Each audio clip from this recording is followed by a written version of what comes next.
Hello friends, मेरा नाम राजेश है और आज हम लोग बात करने वाले हैं लॉज ऑफ रिफ्लेक्शन के बारे में।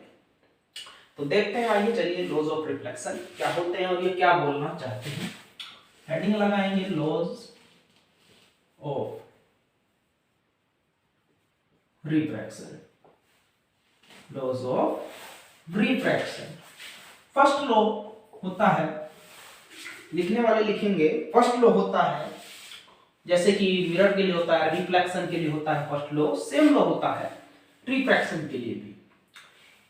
Incident light normal and the refracted light ray lies on the same plane, यानी कि incident ray, refracted ray and the normal lies on the same plane.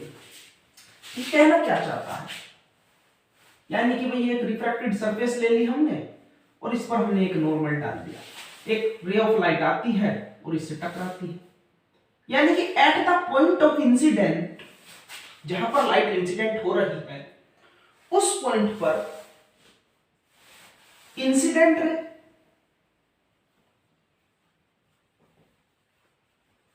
Normal and refracted रे, मान लो पर air medium है, नीचे डेंसर हो गया, ये रेयर मीडियम होगा, बेंड टुवर्ड द नॉर्मल, जानते हैं कि नहीं बात है सभी, इससे हमें कुछ नहीं लेना फिलहाल, ये तो एग्जांपल ले लिया हमने एक।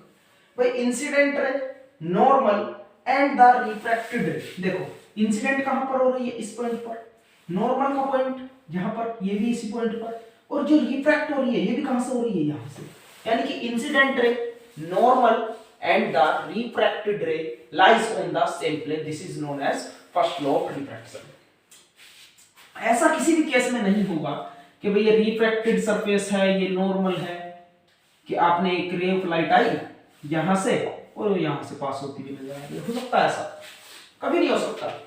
यानी कि जनरल सी बात है, इंसिडेंट रे नॉर्मल और आपकी रिफ्रैक्टेड रे कहां पर लाइज करेंगी, सभी एक पॉइंट ऑफ इंसिडेंट पर, जहां पर लाइट इंसिडेंट हो रही है वहीं पर लाइज करेंगी। यही आपका फर्स्ट लॉ है। इसी तरीके से सेकंड लॉ आता है। भाई ये लॉ जो है मैथमेटिकली बोलना तो चाहता है कुछ और। सेकंड लॉ देखेंगे, सेकंड लॉ ऑफ रिफ्रैक्शन।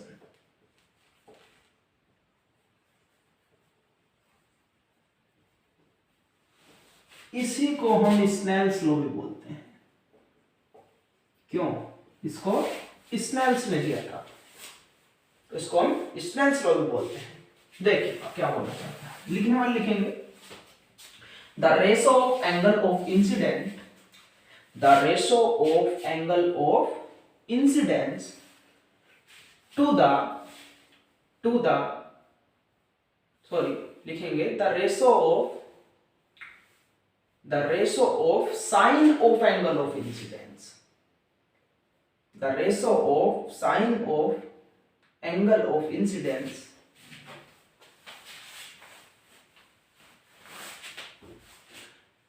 आगे देखेंगे सेकंड लॉ ऑफ रिफ्रैक्शन। इसको हम स्नेल्स लॉ भी बोलते हैं। क्यों? क्योंकि ये स्नेल्स ने दिया था। तो लिखने वाले लिखेंगे आगे the ratio of sine sine of angle of incidence to the sine of angle of refraction to the sine of angle of refraction is equal to constant, यानी कि अगर हम मैथमेटिकली इसको लिखें sin I by sin R is equal to constant,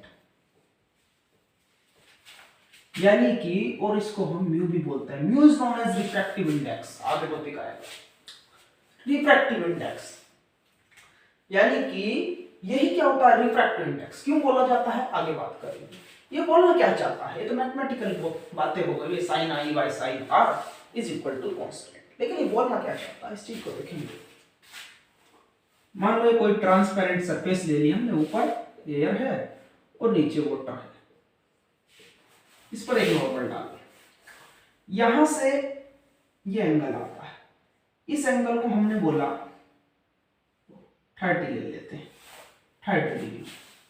भाई air से water में गए तो यानी कि रेयर से डेंसर मीडियम में टूवर्ड द नॉर्मल बेंड होगी लाइट। कितना हो गया एंगल? 10 डिग्री बेंड हो गई। लो तो ये 20 हो गया, है ना। जानी तो ऐसे चाहिए थी, चली गई ऐसे। यहां पर हमने दूसरा नॉर्मल डाला, लो यहां से एक लाइट रे को करा पास।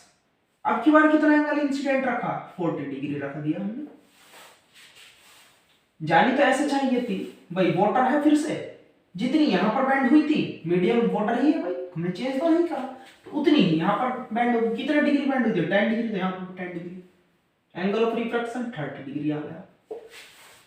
यानी कि कहने का मतलब है अगर जो एंगल ऑफ इंसिडेंस को बढ़ाया जाता है तो एंगल ऑफ रिफ्रैक्शन ऑटोमेटिक बढ़ जाता है। क्यों?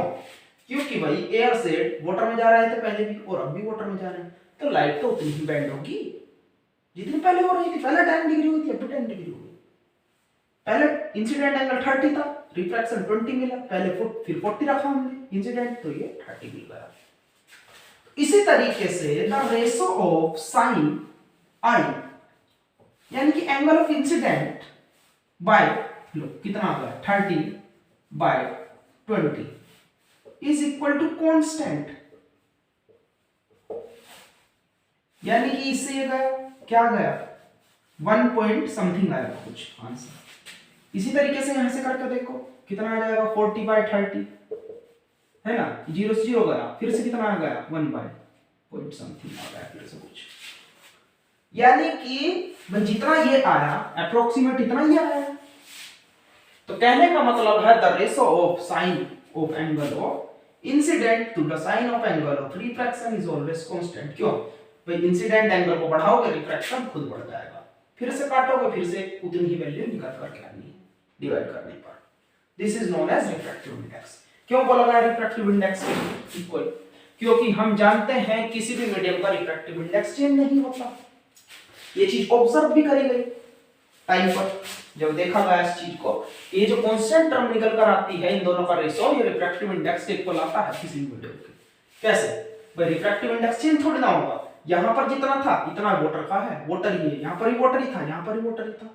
अब ऐसा थोड़ी ना है इसको बढ़ाओगे, एंगल को यहां पर बढ़ा दिया तो रिफ्रैक्टिव इंडेक्स चेंज हो जाएगा, ये तो कांस्टेंट ही रहना है, यहां पर ही वाटर, यहां पर ही वाटर ही।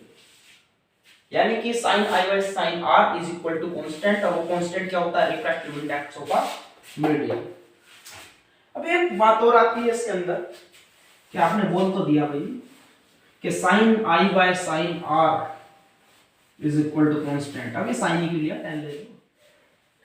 तो देखेंगे sin i by sin r ही क्यों लिया, tan भी ले सकते थे भाई हम लोग। इस बात को भी जान लेते हैं। हमने क्या करा था पहले? दो नॉर्मल लिए, साथ में एक इंसिडेंट रे आई, ऐसे बैंड हो गई, दूसरी थोड़ी बढ़ा करके गिरी, ऐसे बैंड हो गई। ये क्या था? ये एंगल ऑफ इंसिडेंस, ये एंगल ऑफ रिफ्रैक्शन। एक बात नोटिस करो इसकी कि एंगल ऑफ इंसिडेंस बढ़ाने से, भाई इंसिडेंट एंगल बढ़ा कर देखते हैं ना हम लोग, कांस्टेंट रेशो आता है बार बार इंसिडेंट को बढ़ाने पर और घटाने पर। तो इंसिडेंट एंगल को बढ़ाने और घटाने से क्या चीज चेंज होती है? यहां से पैरेलल लाइन खींच लो, इसके पैरेलल परपेंडिकुलर लो, ऐसे ही परपेंडिकुलर पड़ता है। तो यहां से देखें कि भाई हमने एंगल ऑफ इंसिडेंट को बढ़ाया, क्या क्या चीजें चेंज होती है? एंगल ऑफ इंसिडेंट को बढ़ाने से देखो भाई, एक तो इसको बढ़ाना पड़ गया ऊपर वाले को, ये यहां तक था, यहां तक करना पड़ गया। दूसरी बात इसको देखो, ये हाइपोटेन्यूस, यानी कि देखो ये लाइन जो है ये बढ़ने लगी, यानी कि इंसिडेंट रेज की लेंथ इंक्रीज होने लगी। आगे लोगे तो और बढ़ गई, और साथ में फिर इसको बढ़ाना पड़ेगा, यानी कि ये चेंज होता है ऊपर वाला और साथ में ये चेंज होती है।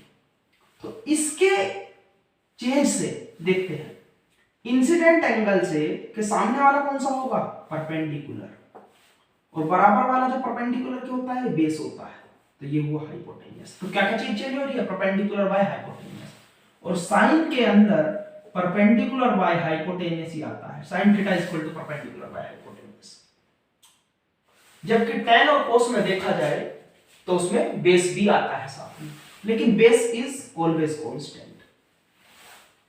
तो ये कहना क्या चाहता है परपेंडिकुलर बाय हाइपोटेन्यूस, यानी कि कहना चाहता है भाई एंगल को चेंज करो आई को, पहले कुछ था तो उस टाइम पर हाइपोटेन्यूस कम थी और ये भी कम था, यानी कि कहने की बात है जैसे कि इंसिडेंट ऑफ एंगल बढ़ाने पर रिफ्लेक्शन खुद पे खुद बढ़ गया था और काटोगे दोनों को तो कांस्टेंट आ रहा था।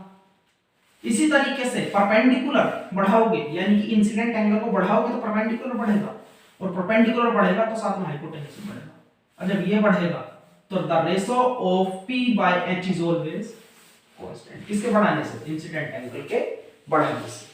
यानी कि ये भी क्या बताता है? स्नेल्स लॉ को ही बताता है, इसको ही डिफाइन करता है, क्योंकि इंसिडेंट एंगल बढ़ाने से हमारी परपेंडिकुलर बढ़ता है और साथ में हाइपोटेन्यूस बढ़ती है, या कह दो घटाने से दोनों चीज घटती है।